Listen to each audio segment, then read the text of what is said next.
Hi everyone, welcome to this new series. आज हम start करने वाले हैं काउंटेबिलिटी ऑफ सेट्स।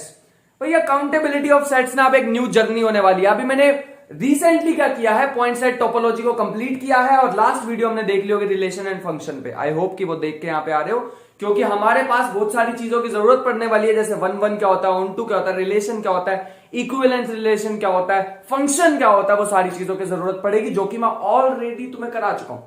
ठीक है, सो आज की वीडियो में, आज के लेक्चर में हम पढ़ने वाले काउंटेबिलिटी ऑफ सेट। हाँ, मैंने एक बात लिखी हुई है यहाँ पे, नंबर्स को भूल जाओ। तो इस चैप्टर के लिए भैया नंबर्स भूल जाओ। ये जो तुमने पढ़े हैं ना 0 1 2 3 4 5 6 7 8 9, भूल जाओ इनको थोड़ी देर के लिए। अब सेट को याद रखो, natural number, whole number, integers, rational, irrational, real, इनको याद रखना है। ठीक है, क्योंकि हमें काउंटेबिलिटी सेट में ऐसे नहीं, इनकी जरूरत ज्यादा नहीं पड़ेगी, हमें सेट की जरूरत पड़ेगी। कौन सा सेट कैसा है, काउंटेबल है, अनकाउंटेबल है, फाइनाइट है, इनफाइनाइट है, काउंटेबल इनफाइनाइट है, ये सारी चीजों को हमें एक्सप्लोर करना है। और कुछ न्यू चीजें आएंगी जो शायद हमने आज से पहले नहीं देखी होंगी। So you know, my name is Rajan Chopra. आज का टॉपिक होने वाला है काउंटेबिलिटी ऑफ सेट। अब भैया इसमें न्यू चीज क्या आप पढ़ाने वाले हो? न्यू चीज इसमें एक वर्ड आ जाएगा जिसको हम कहते हैं पोटेंशियल। अभी मैं इस सारे पर रब कर दूंगा, बस इस सारे का इतना ही स्टाइल मारने के लिए लिखा मैंने, बस ऐसे। नंबर्स को भूल जाओ, क्यों बताया मैंने? क्योंकि भैया इस बारे में सेट याद रखने हैं। Natural numbers, whole numbers, integers, rationals, irrationals और रियल्स। मेरे ख्याल से दिख रहे होंगे ना, यहाँ रिफ्लेक्शन पड़ती है वैसे।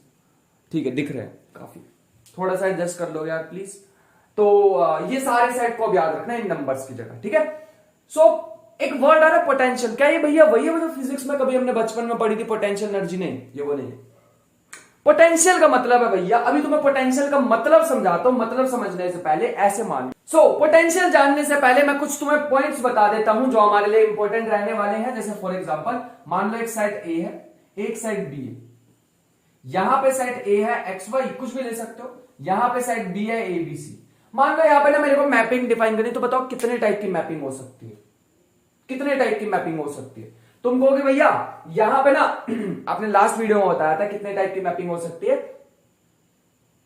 9 टाइप की मैपिंग हो सकती है। मैं बताता हूं क्यों। क्योंकि एक्स एसोसिएट हो सकता है ए के साथ, बी के साथ, सी के साथ, और वाई एसोसिएट हो सकता है ए के साथ, बी के साथ, सी के साथ। तो आपने बताया था कि हमारे पास इसको ऐसे भी लिख सकते हैं 3⁻²।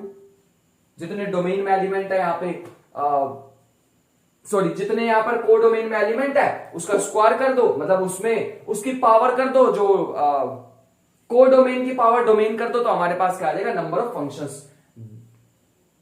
अब भैया ये फंक्शन फाइंड आउट भी करके दिखाओ तो माने हम आपको। चलो आजा, मैं करके भी दिखा देता हूं। 9 फंक्शन बनाने पड़ेंगे, लेकिन मैं बना के दिखा सकता हूं तुम्हें। जैसे मान लो ये एक्स वाई है, यहां पे 1 2 3 है, 1 2 3 की जगह ए बी सी है। ठीक है, मैं एक बार जल्दी जल्दी तो मैं बना के दिखा लेता हूं। यहां पे एक्स वाई, ठीक है, यहां पे आ जाएगा ए बी सी, यहां पे आ जाएगा एक्स वाई, यहां आ जाएगा ए बी सी,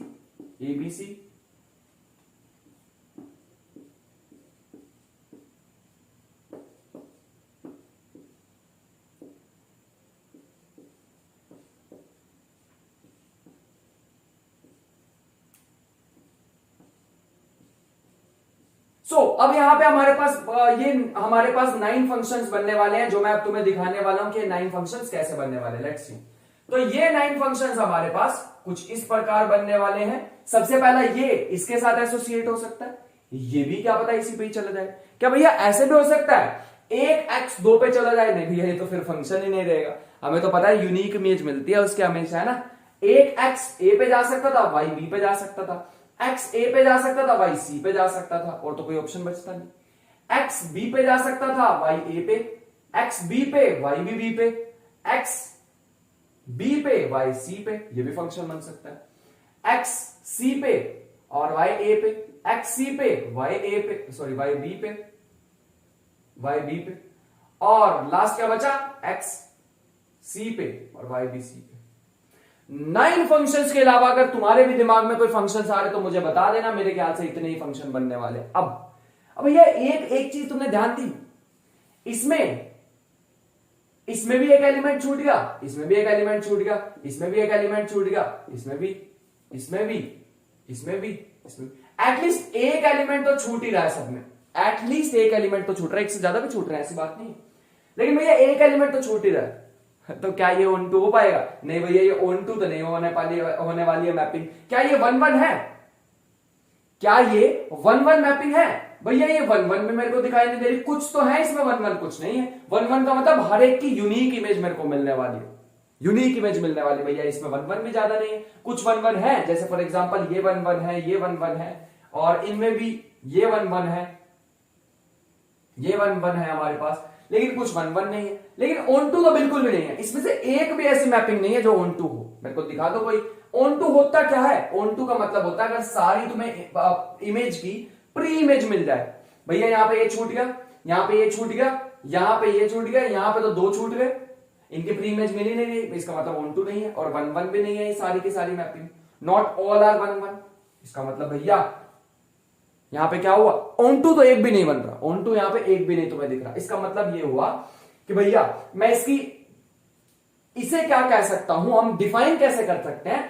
अगर कभी भी हमारे पास एक भी ऑन टू नहीं मिलता, if there is no onto mapping, then we say potential of B is greater than potential of A. हम ऐसे लिख सकते हैं, potential of B is greater than potential of. ये कब लिखेंगे? when there is no on to mapping, when there is no on to mapping। मान लो एक भी on to मिल गई, तो अभी मैं रब करके सारे पॉइंट्स, इंपॉर्टेंट पॉइंट लिखवा दूंगा, ऐसी बात नहीं है। अगर मान लो एक भी on to mapping मिल गई तो क्या होगा? अगर भैया एक भी on to mapping मिल गई तो हम कह देंगे potential of A is greater than equal to potential of B। तो या तो भैया वो पोटेंशियल A का पोटेंशियल बड़ा हो जाएगा या फिर उसके इक्वल हो जाएगा, हद से अधिक इक्वल हो सकता है। लेस देन तभी हो सकता है भैया, बी तभी बड़ा हो सकता है जब एक भी ऑन टू मैपिंग ना हो। एक भी ऑन टू मैपिंग आ गई हमारे पास तो ये इनइक्वालिटी चेंज हो जाएगी, ए यहां आ जाएगा, बी यहां आ जाएगा। इसको मैं लिखने वाला हूं बोर्ड पे, बट उससे पहले एक बार पिक्चर देख लो, इसमें से एक भी ऑन टू नहीं बन रहा है। तो मैं यहां पे सारे के सारे इंपॉर्टेंट पॉइंट्स लिख देता हूं, फिर उसको आगे डिस्कस करते हैं। यहां पर हमने पॉइंट्स लिख लिए हैं, मेन पॉइंट्स हमने लिख लिए हैं, तो देख लेते हैं एक बार। अभी मैंने सारी की सारी 9 मैपिंग्स बनाई थी, तो मैंने क्या कहा, हम पोटेंशियल का मतलब डिफाइन कैसे करते हैं। मान लो 2 सेट है हमारे पास, दोबारा ले लेता हूं, यहाँ पे XY है, यहाँ पे ABC है, इसका नाम कैपिटल है, इसका नाम कैपिटल B। अब मैं अगर मान लो यहाँ पे सारे के सारे मैंने मैपिंग तुम्हें बना के दिखाई, जितनी भी पॉसिबल थी, सारे के सारी मैपिंग मैंने तुम्हें बना के दिखाई थी। भैया एक एलिमेंट के तो 2 नहीं हो सकते इमेजेस, ये तो पॉसिबल नहीं, फिर तो फंक्शन ही नहीं रहेगा, है ना? बात समझ आ रही है यहां तक? मैंने क्या लिखा है, अगर if on no mapping is onto then B has more potential than A. अगर कोई भी ऑन टू मैपिंग पॉसिबल ही नहीं हो रही है तो बी का पोटेंशियल ज्यादा होगा ए से। भैया पोटेंशियल का मतलब कहीं ना कहीं तुम देख पा रहे होगे नंबर ऑफ एलिमेंट से रिलेटेड है। अगर मान लो ऑन टू नहीं हो पा रही, ऑन टू ना होने का मतलब है कि यहां पे ज्यादा एलिमेंट्स हैं, तभी ऑन टू नहीं हो पा रही होगी, एक्स्ट्रा एलिमेंट छूट रहे होंगे यहाँ पे। और ऑन टू का मैंने लास्ट टाइम एक चीज भी बताई थी, यहां लिख देता हूं मैं। ऑन टू का एक मतलब, ऑन टू का मतलब होता है कि रेंज अगर इक्वल हो जाए कोडोमेन से तो उसका मतलब भी हमारे पास ऑन टू ही होता है। ठीक है, रेंज अगर किसके इक्वल हो जाए, डोमेन के इक्वल हो जाए तो हमारे पास उसका मतलब भी कोडोमेन होता है। लेकिन यहां उसका मतलब ऑन टू होता है। ठीक है, लेकिन यहां पे हमारे पास हम क्या करें, अगर कोई भी ऑन टू ना हुआ, अगर कोई भी ऑन टू ना हुआ तो बी का पोटेंशियल ज्यादा होगा ए से। अगर एक भी ऑन टू होगा, एक भी ऑन टू होगा, एक भी ऑन टू होने का मतलब है भैया एक भी ऑन टू हो ही तब पाएगा जब रेंज इक्वल टू कोडोमेन होगी। उसके अलावा कोई ऑप्शन ही नहीं बचता जब हो पाए, उसके अलावा तो भैया कोई ऑप्शन ही नहीं बचता कि हो पाए। एक भी आने का मतलब है उसके एलिमेंट्स एटलीस्ट हमारे पास सेम होने वाले हैं, सेम होंगे या बी के एलिमेंट कम होंगे, है ना। एक भी ऑन टू मैपिंग आने का मतलब है हमारे पास कि या तो बी के एलिमेंट सेम होंगे ए के जितने या कम होंगे, तभी ऑन टू आ सकता है, वरना ऑन टू आना पॉसिबल नहीं है। इसीलिए मैंने यहां पे क्या लिखा है, देन अगर ऐसा हो गया, एक भी ऑन टू मैपिंग मिल गई, then potential of B is less than और equal to potential of A. Onto तभी आ सकता है जब इसके और इसके एलिमेंट सेम हो या ए के ज्यादा हो। मेरे ख्याल से मैं समझाने में कामयाब रह रहा हूं कि ये क्या मतलब है पोटेंशियल का। पोटेंशियल कहीं ना कहीं रिलेटेड होता है नंबर ऑफ एलिमेंट से। ठीक है, आगे चलते हैं। जैसे मैं यहाँ पे एक पोटेंशियल का मैं यहाँ पे एक चीज भी बताना चाहूंगा। जैसे फॉर एग्जांपल ये नेचुरल नंबर है, इंटीजर है, रेशनल है, ये सारी चीजें हैं।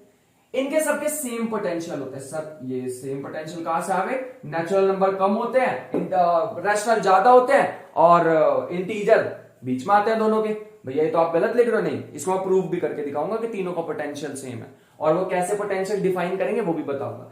ये तीनों से ज्यादा पोटेंशियल होता है रियल नंबर का, हाई पोटेंशियल।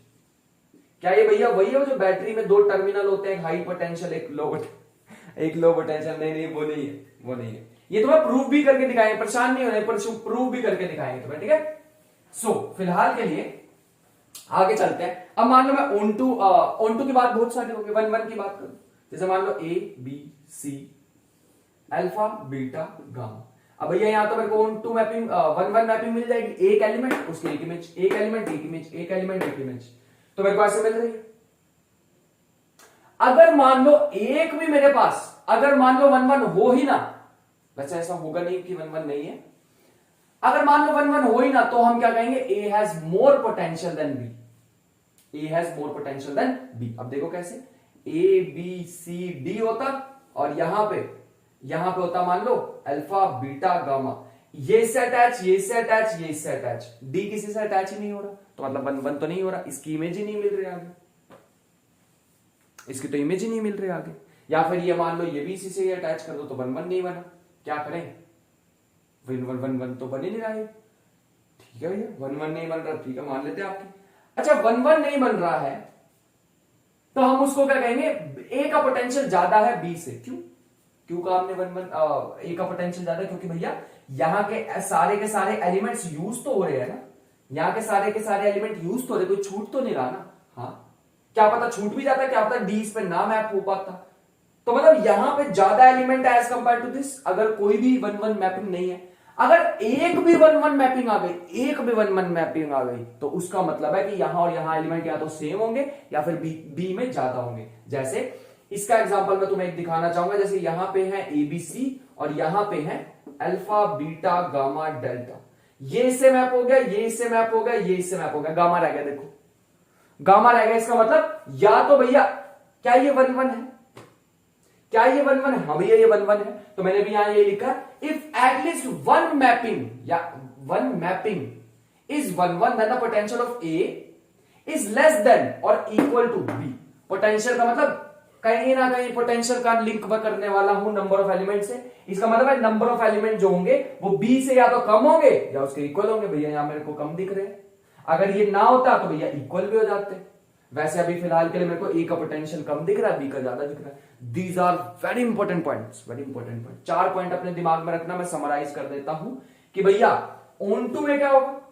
अगर एक भी ऑन टू मिल गया तो मतलब पोटेंशियल किसका ज्यादा होगा? Potential of A is greater than equal to potential of B. Into में नहीं, 1 1 में क्या होगा? 1 1 में होगा potential of B is greater than equal to potential of. अगर 1 1 मिलता और ऑन टू मिलता तो ये कहानी होने वाली, चाहे तो तुम यहीं से देख लो, मैंने समराइज करा, ठीक है, और कुछ नहीं करा, मैंने समराइज ही किया चीजों। मेरे ख्याल से यहां तक तुम्हें चीजें समझ आ रही होंगी। आगे चलते हैं, एक और चीज मैं डिस्कस करने वाला हूं कि भैया अब ये कभी कभी तुम वर्ड सुनोगे सिमिलर सेट्स नाम सुनोगे तुम, कभी कभी तुम सुनोगे आपने भैया पोटेंशियल बता दी, क्या ऐसे भी हो सकते हैं जिनके सेम पोटेंशियल हो? जैसे अभी आपने बताया था कि ये दोनों का सेम पोटेंशियल है, हाँ, these are called equipotential sets, equipotential sets, या फिर इन्हें बोलते हैं सिमिलर सेट्स, और इसको ऐसे डिनोट करते हैं। तो भैया ये वाली चीज से तुम कभी ना कंफ्यूज हो तो आ जाओ, फिर इसको भी कर लेते हैं, पहले इसको नोट कर लो। अब हमारे पास नेक्स्ट आ रहा है सिमिलर सेट। इसके भैया 3-4 तो एक तो नाम है, अलग अलग बुक में अलग अलग नाम दिखाई देंगे। सबसे फेमस नाम तो यही वाला है सिमिलर सेट्स, बट और भी नाम से दिखाई दे सकते हैं। सिमिलर सेट हो, इक्विपोटेंशियल हो, इक्विवेलेंट सेट हो, या फिर इक्विन्यूमरस सेट हो, ये सारे एक ही बात है, ठीक है। अब ये सारे भैया आप इससे हमें बताना क्या चाह रहे हो? मैं तुम्हें सिंपल सी एक ही बात बताना चाह रहा हूं कि ये सिमिलर सेट्स होते कौन से हैं। भैया अभी तो आपने बताया जिनके पोटेंशियल सेम होते हैं, हाँ, मैं इसको दूसरी लैंग्वेज में भी लिखना चाहूंगा। देखो, let A and B are two known empty sets,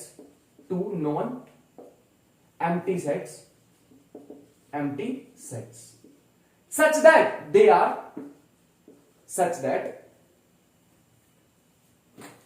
sets are said to be similar, एक मिनट बस, are said to be similar, said to be similar if there exist a 1-1 and onto mapping. याद रखना 1-1 and on to दोनों एक साथ होनी चाहिए। Similar set के लिए भैया वो 1-1 भी होने चाहिए और ऑन टू भी होने चाहिए। अंडरलाइन कर लेना 1-1 and onto mapping between them, मिल गई इसकी डेफिनेशन। इसका मतलब है या बिटवीन दैम या फिर लिख सकते हो mapping from A to B, from A to B. अब लिख लो डेफिनेशन। तो भैया यहां पे क्या बताना चाह रहे हैं, ए और बी को सिमिलर कब कहेंगे, जब उनके बीच में बाइजेक्शन होगी। बाइजेक्शन का मतलब मैंने लास्ट टाइम भी बता दिया था, बाइजेक्शन का मतलब होता है 1-1 भी होना चाहिए, ऑन टू भी होना चाहिए। भैया फिर तो इनवर्स भी एग्जिस्ट करेगा, लेकिन उसकी जरूरत यहां नहीं पड़ेगी। बाइजेक्शन होनी चाहिए दोनों के बीच में। बाइजेक्शन का मतलब 1-1 भी, ऑन टू भी। इंजेक्टिव सरजेक्टिव दोनों होने चाहिए, याद है कुछ? हाँ, तो भैया आ गया हमें समझ बिल्कुल अच्छे से। तो इसकी नोटेशन क्या होती है, नोटेशन कुछ ऐसे होगी, अगर मान लो हमने दो सेट को सिमिलर प्रूव कर दिया। सिमिलर कैसे प्रूव करेंगे, they are 1-1 and onto, तो प्रूव करने के लिए ये वाली चीज होती है। मतलब भैया वो जो अभी आपने बताया था नेचुरल और इंटीजर सिमिलर होते हैं, वो नेचुरल और इंटीजर जो सिमिलर होते हैं उनको आप क्या प्रूव करोगे कि वो 1-1 ऑन टू है। हाँ, ऐसे ही प्रूव करना पड़ेगा कि वो 1-1 है और ऑन टू भी है। तो नोटेशन लिखो सबसे पहले, ऐसा लिखा करेंगे A similar to B, A is similar to B. ये नोटेशन यूज करने वाले, इस चीज का हमें ध्यान रखना पड़ेगा। आगे चले, द रिलेशन दिस, ये जो मैंने रिलेशन किया इज एन इक्विवेलेंस रिलेशन। मैंने इक्विवेलेंस रिलेशन लास्ट टाइम तुम्हें बता दिया था। इक्विवेलेंस रिलेशन के लिए 3 कंडीशन फुलफिल करनी होती है, सबको याद ही होगी। 3 कंडीशन कौन सी थी, एक तो ए वाला बता दो ना, वो ए का पेयर बनाना चाहिए। एक अगर ए बी एग्जिस्ट कर रहा है तो बी ए भी एग्जिस्ट करना चाहिए। एक बताया था A B B C exist कर रहा है तो ए सी भी एग्जिस्ट करना चाहिए। ऐसा कुछ चीज बताई थी ना, तो वैसी वाली चीज होती है। इसको मैं प्रूव नहीं करा रहा, बट ये पॉइंट ही लिख लो तुम, ठीक है। इसके प्रूफ की हमें जरूरत नहीं है, वरना मैं करा देता हूं, ठीक है। इस चीज को ध्यान रखो। वैसे इसमें लिख लो कि ए जो है वो ए के साथ रिलेटेड होता है, ए के सिमिलर हमेशा होता है। ए बी के सिमिलर है इंप्लाइज बी ए के सिमिलर होगा। और प्रूफ भैया कुछ भी नहीं है यार, ये दोनों कैसे हैं, 1-1 ऑन टू मैपिंग है ना, तो इसको उल्टा भी कर दोगे तब भी चलेगा। 1-1 ऑन टू में होता है ऐसे, रिलेशन फंक्शन में किया होगा। मान लो इन दोनों के बीच में बाइजेक्शन है और इन दोनों के बीच में भी बाइजेक्शन है, तो ए और सी के बीच में भी होती है, तो ए इज सिमिलर टू सी। ये तीनों पॉइंट अगर प्रूव हो जाते हैं तो इसका मतलब है कि ये रिलेशन कैसा है, इक्विवेलेंस रिलेशन। बात समझ आ गई भैया हमें। तो भैया इसको और तरह से कैसे लिखवा सकते हो आप, बिल्कुल लिखवा सकते हैं। हमें पता है 1-1 के लिए, ऑन टू के लिए, और साथ में 1-1 एंड ऑन टू के लिए क्या बनने वाला। अब 1-1 के लिए, ऑन टू के लिए ध्यान से देखना क्या होने वाला। 1-1 के लिए क्या कंडीशन बताई भैया, 1-1 के लिए आपने कंडीशन बताई थी कि potential of A is less than equal to potential of B. अगर हमें एक भी 1-1 मैपिंग मिल गई तो भैया पोटेंशियल बी का ज्यादा हो जाएगा, बी में ज्यादा एलिमेंट हो जाएंगे, ए में कम होंगे, तो 1-1 मैपिंग नहीं मिलने वाली हमें। 1-1 मैपिंग नहीं मिलने वाली अगर एक भी अगर 1-1 मैपिंग होगी, माय मिस्टेक मैंने बोला है, मैं बोलना चाह रहा हूं कि 1-1 अगर मैपिंग होगी हमारे पास तो पोटेंशियल बी का ज्यादा होगा, ए का कम होगा, बी में ज्यादा एलिमेंट होने वाले हैं, ठीक है। यहां तक समझ आ गई सबको, पक्का। चलो अब नेक्स्ट हमारे पास आता है ऑन टू मैपिंग। क्या होती है ऑन टू मैपिंग में, हमारे पास आ जाएगा कि potential of B, potential of A is greater than equal to potential of B.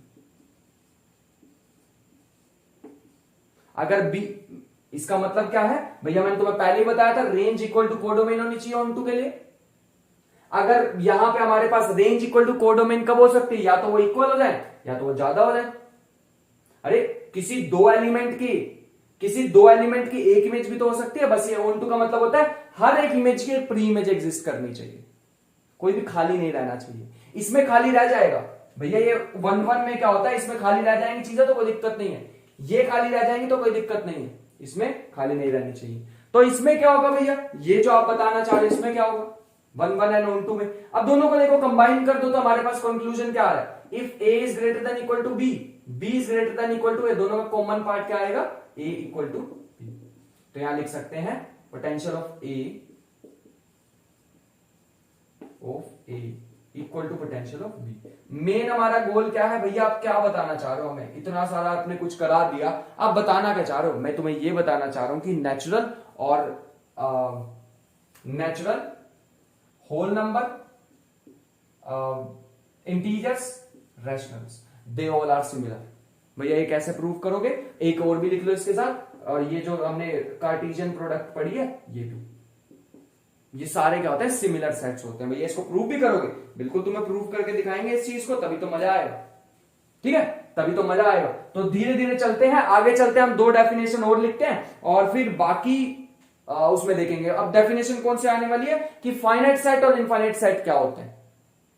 Finite set होंगे भैया जिसमें फाइनाइट नंबर ऑफ एलिमेंट्स होंगे, इनफाइनाइट सेट जिसमें इनफाइनाइट नंबर ऑफ एलिमेंट्स होंगे। हाँ, बट हम थोड़ी ऑफिशियल डेफिनेशन लिखने वाले हैं इसकी, सो लेट्स डू इट।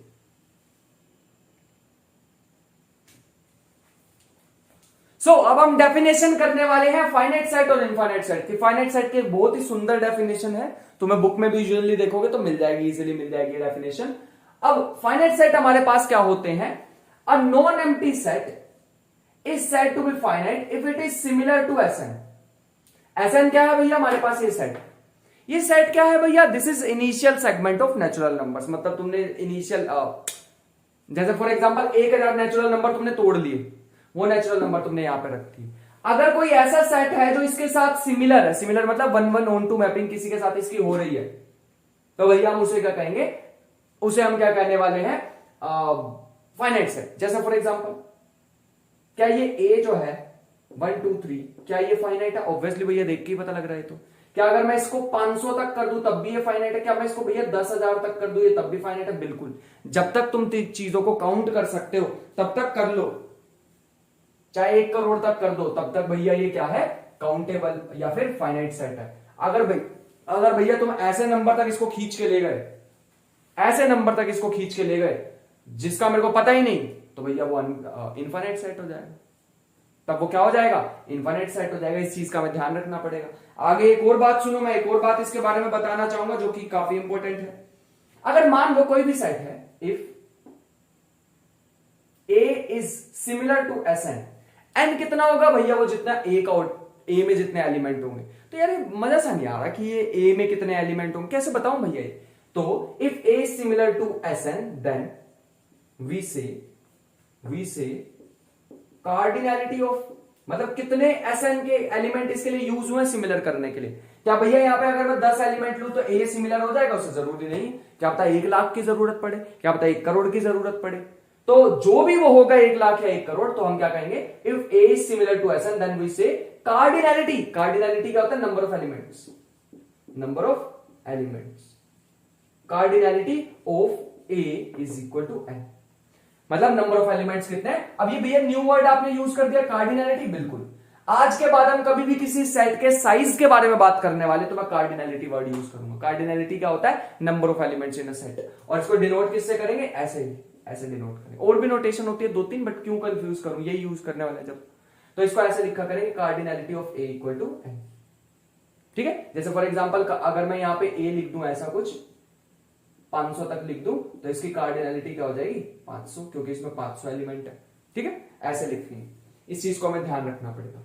पक्का समझ गए यहां तक कि कार्डिनैलिटी क्या होता है? तो कार्डिनैलिटी हमारे पास सिंपल क्या होने वाली है? Number of elements in a set is called cardinality. अब भैया क्या अगर हम नल सेट की बात करें, मतलब ऐसा सेट या फिर एम्प्टी सेट की बात करें, तो क्या होगा? Empty set is also finite set. Empty set is also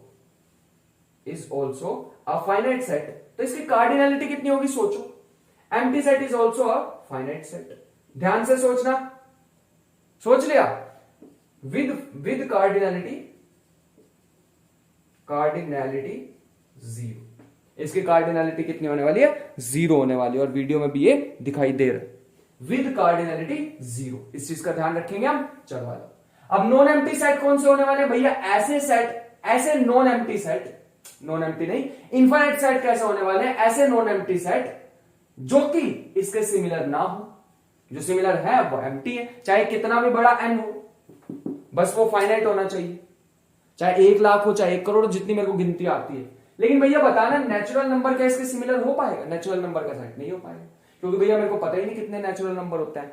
मतलब मेरे को कोई भी ऐसा एन मिल ही नहीं पाएगा, कोई भी ऐसा एन मिल ही नहीं पाएगा जिसके लिए ये सिमिलर हो जाए नेचुरल नंबर की। तो देखो definition, if it is not similar to S N for any N belongs to natural number. तो भैया नेचुरल नंबर तो इन्फिनिट तक होते हैं, मेरे को नहीं पता कितने होते हैं, कितना बड़ा ये मेरे को लेना पड़ेगा मेरे को नहीं पता। तो भैया इसकी कार्डिनलिटी कैसे शो करोगे? ये बढ़िया क्वेश्चन पूछा, ये बढ़िया क्वेश्चन था। इसकी कार्डिनलिटी कैसे शो करोगे? क्या इसकी कार्डिनलिटी के लिए आप इन्फिनिटी लिख दोगे? अरे इसकी कार्डिनलिटी के लिए इन्फिनिटी लिखेंगे तो इसकी कार्डिनलिटी क्या होगी भैया? वो भी इन्फिनिटी, ये भी इन्फिनिटी, ये भी इन्फिनिटी। रियल की बताना, ये भी इन्फिनिटी, और इर्रेशनल की बताना, ये भी। अबे सारी इन्फिनिटी लिख दोगे क्या?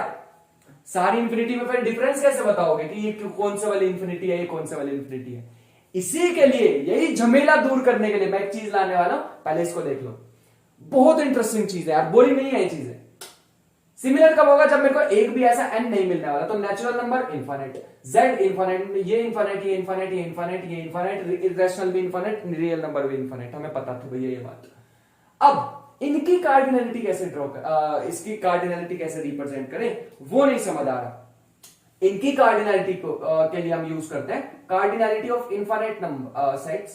Cardinality of infinite sets are represented by एक न्यू चीज इंट्रोड्यूस कर रहा हूं आज मैं। These are called transfinite numbers. Transfinite numbers, transfinite numbers.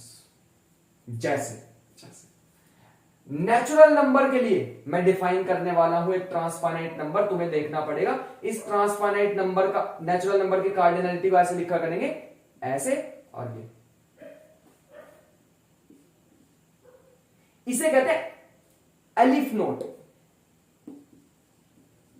If I am not wrong, ये स्पेलिंग है इसके, एलिफ नोट।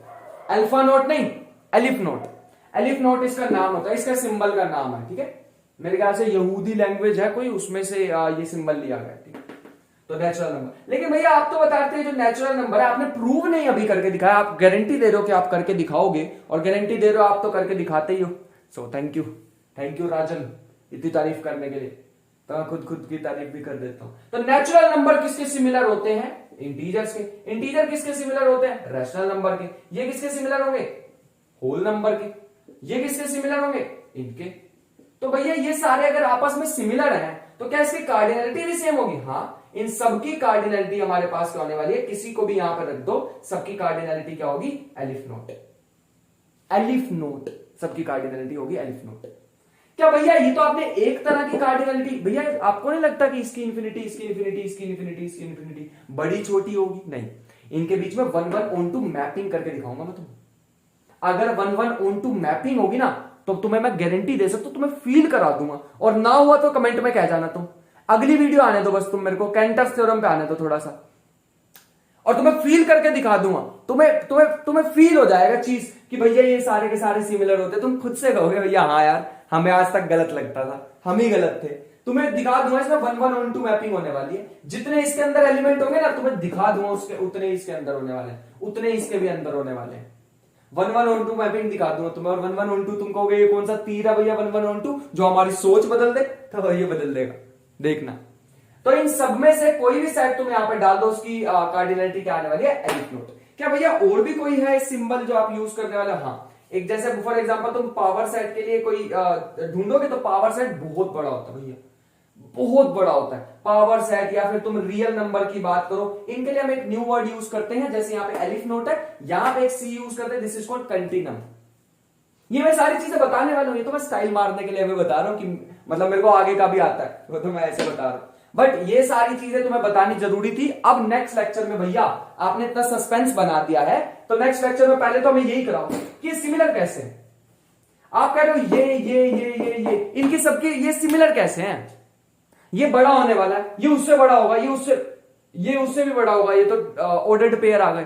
क्या ये सारे सिमिलर होंगे भैया? हाँ, करके दिखाएंगे, तुम्हें फील कराएंगे और ये चीज को। सो आज के लिए इतना करते हैं, ज्यादा बड़ी वीडियो नहीं करते हैं। और डिमांड भी आ रही है तुम्हारी साइड से कि ज्यादा बड़ी वीडियो मत करा करो, और एक दिन में फिर कंप्लीट नहीं होती। बट तुम्हें एक बात बताना चाहेंगे, एक सीख देना चाहेंगे आज की, कि भैया अभी मेरे पास कुछ कमेंट आ रहे थे, उस कमेंट को मैं पढ़ रहा था, तो वहां पे आ रहा था कि भैया कंसंट्रेशन नहीं बन पाती है, और ऐसे होता है कि अब हमारी ग्रेजुएशन भी हो गया और कहीं स्टूडेंट ने ड्रॉप भी लिया होगा, तो वो ऐसे उनकी कंसंट्रेशन नहीं बन पाती है, बहुत सारी चीजें घूमती है दिमाग में। तो उनके लिए एक ही सजेशन देना चाहूंगा, क्या तुमने वो देखे साधु संत होते पहाड़ों में बैठे होते एकदम शांत, वैसे बन जाओ कुछ टाइम के लिए, बस ऐसे कुछ नहीं बोलना किसी को, कोई भी बोलता रहे तुम्हें ठीक है, खाना देके गए होंगे, किसी को नमस्ते करनी है, चुपचाप बिना बोले चुप, बिल्कुल चुप हो जाओ कुछ देर के लिए, थोड़े टाइम के लिए भी, 5-6 महीने के लिए ना, ज्यादा बोलने की जरूरत नहीं, जरूरत पड़े तो बोलो, बोलने की जरूरत नहीं, ज्यादा शांत हो जाओ। कोई पूछे भैया कि भैया बोलता क्यों नहीं, तो क्या हुआ, मुंह में जुबान नहीं, एक बार रिजल्ट आ गया ना, तो तुम्हारा रिजल्ट इतनी तेज चिल्लाएगा ना, इतनी तेज चिल्लाएगा, ये जितने तुम्हें बोल रहे होंगे ना उस समय कि यार तू बात नहीं करता, बात नहीं करता, भैया कूद के आ जाएंगे तुम्हारे पास कि यार कैसे किया, कैसे किया, कैसे किया, ये कैसे हो गया, ये कैसे हो गया। रिजल्ट को बोलने दो, तुम मत बोलो, ज्यादा नहीं बोलने की जरूरत, स्टाइल मारने की जरूरत नहीं। तेरा भाई ना प्रिपरेशन कर रहा है राजन सर से, निकाल के दिखाएगा एग्जाम को, वो भी कर रहा होगा राजन सर से प्रिपरेशन, जिसको तुम बता रहे हो शायद, है ना, तो बताने की जरूरत नहीं, आराम से शांत हो, बिल्कुल चिल, खुद के साथ रहो कुछ टाइम के लिए, बिल्कुल बोलने की जरूरत है कुछ भी, ज्यादा बोलने की जरूरत नहीं। जब तुम्हारा रिजल्ट आएगा भैया वो बहुत तेज चिल्लाने वाला है, उसकी जो आवाज होगी ना वो पूरे मोहल्ले में गूंज जाएगी, एक बार रिजल्ट आ जाए तो तुम्हारा, जब तुम्हारे से पूछेंगे, जूनियर आके पूछेंगे, दोस्त आके पूछेंगे यार कैसे किया, कैसे किया, कैसे किया, तब बोलना, तब कहना कि आज मेरा दिन है, आज मैं बोलूंगा, इतने दिन से मैं कुछ नहीं बोला, आज मैं बोलूंगा, आज तुम सुनोगे बैठ के, और वो सुनेंगे उस दिन। वैसे तुम्हारी कोई नहीं सुनेगा, तुम बोलते रहोगे, कोई तुम बोलते रहोगे। कभी ऐसा भी तुम्हारा टाइम आएगा कि तुम फोन पे बैठे हो और तुम बात कर रहे हो, 30 मिनट तक तुम बोलते रहे, पता लगा कि सामने वाले ने फोन ही कहीं रखा हुआ था। ऐसा भी होता है, तुम फोन पे बात कर रहे हो और सामने वाले ने फोन ही रखा हुआ था, भैया कोई नहीं सुनेगा उस समय तुम्हारी, तो इसलिए शांत रहो। और जब रिजल्ट आएगा फिर तुम्हारी सुनने, तुम्हें खुद कहेंगे कि भैया आज बोल, आज तू बोल, तूने कैसे क्लियर करा, हम सुनेंगे, तो उस दिन का इंतजार करो, तब तक के लिए शांत रहो, डिमोटिवेशन ही नहीं फील होगा। अरे एक्सपेक्टेशन ही सबसे खत्म हो जाएगी, डिमोटिवेशन किस बात की, फिर आराम से बैठ के पढ़ाई पे जोर डालो। और एक और मैं तुम्हें बताना चाहूंगा भैया, मैं भी ये सारी चीजों से गुजर चुका हूं, मतलब मैं बहुत सारे फेजेस से गुजर चुका हूं, अभी तो डिटेल में नहीं बताऊंगा, उसका भी टाइम आएगा, कभी डिटेल में बताएंगे, बट आज के लिए शॉर्ट में बताना चाहूंगा, सारे फेजेस को मैंने फेस किया हो। तो जब मैं बहुत ज्यादा परेशान हो जाता था ना, तो मैंने एक चीज उससे सीखी, मैं निकल चुका हूं यार, मैं नहीं कर पाया कुछ भी सॉल्यूशन, सच बताऊं तो आज तो मैं भाषण दे रहा हूं तुम्हारे सामने, मैं नहीं कर पाया अपने टाइम में कुछ भी सही। मतलब जब मेरे साथ ये चीजें हो रही थी, मैं परेशान हो रहा था, जब फेलियर मिल रहे थे, तो भैया मैं नहीं कर पाया इन चीजों को सही, क्यों झूठ बोलूं ऐसे फालतू में, लेकिन मैं सीखा हूं। मैं बताता हूं तुम्हें क्या सीखा, अपने आप को बिजी रखो, चुप रहो, अपने आप को बिजी रखो, 24 घंटे 8 की नींद काट दो, 14 घंटे अपना पढ़ाई में लगा दो यार, लगा दो, कुछ एक्स्ट्रा पढ़ लो, कुछ सीख लो, कोई स्किल बना लो, कोई कंप्यूटर स्किल सीख लो, लेकिन अपने आप को बिजी रखो। 2 घंटे खाना वाना खाया, फैमिली के साथ बैठे, दैट इज इट। जितना अपने आप को बिजी रखोगे, मैं नहीं कर पाया यार, मैं फेल हो गया, मैं नहीं कर पाया कुछ सही, जब मेरे साथ ये चीजें हो रही थी, जब मैं फेल हो रहा था, जब मैं डिप्रेस था, जब मैं कुछ नहीं कर पा रहा था, मैं कुछ नहीं कर पाया। आज तो मैं भाषण दे रहा हूं तुम्हारे सामने, क्योंकि मैं सीखा हूं वहां से। अपने आप को जितना हो सके बिजी रखो, जितना तुम्हारे पास खाली टाइम होगा, ये दिमाग ढूंढेगा, कुछ ना कुछ ढूंढेगा तुम्हारा दिमाग, और जब ये दिमाग चीजें ढूंढता है ना भैया, तो गलत होता है तुम्हारे साथ। सो मेक श्योर कि तुम अपने आप को बिजी रखो, चुप रहो, let your result speak for you. Result को बोलने दो खुद के लिए, और जब वो बोलेंगे तो बहुत तेज बोलेंगे, उतनी तेज तुम नहीं बोल पाओगे। तुम जितनी तेज चिल्ला सकते हो चिल्ला लो, और दूसरी साइड तुम्हारा रिजल्ट चिल्लाए, रिजल्ट जीत जाएगा, उसकी चीख बहुत ज्यादा तेज होगी। सो आई होप कि चीजें तुम्हें समझ आ गई होंगी, और ये चीजें भी दिमाग में रखना। मैं ज्यादा तुम्हें पता है ऐसे भाषण नहीं देता हूं, बट कभी कभी ऐसे कुछ कमेंट मिल जाते हैं जिसमें ऐसे वो टच कर जाते हैं, ऐसे याद आ जाता है कि राजन तेरे साथ भी तो यही हुआ है, तू भी तो सेम से ही निकला है, तो कुछ दे इनको टिप जो तूने सीखा हो आज तक। शायद हम सक्सेस से इतना नहीं सीखते जितना फेलियर से सीखते हैं, क्योंकि जब हम गिरते हैं, हमें चोट लगती है, तो पता होता है कि भैया ऐसे नहीं चलना। अगर चलते रहेंगे, गिरे ही नहीं आज तक, तो पता ही नहीं होगा, फिर तो मैं कुछ ना कुछ तो स्टाइल मारूंगा बीच में। लेकिन अगर पता होगा ना कि टेढ़े वेढ़े होके चलेंगे, गिर जाएंगे, चोट लगेगी, फेलियर से सीखते हैं हम। सक्सेस से ज्यादा फेलियर से सीखते हैं, और सक्सेस का तो रिजल्ट बोलता है भैया। ठीक है, सो आई होप की चीजें सीखने को मिली होंगी। मिलते हैं नेक्स्ट सेशन में। पढ़ाई करते रहें, प्रैक्टिस करते रहें, मेहनत करते रहें। मिलते हैं नेक्स्ट वीडियो में, तब तक के लिए बाय बाय।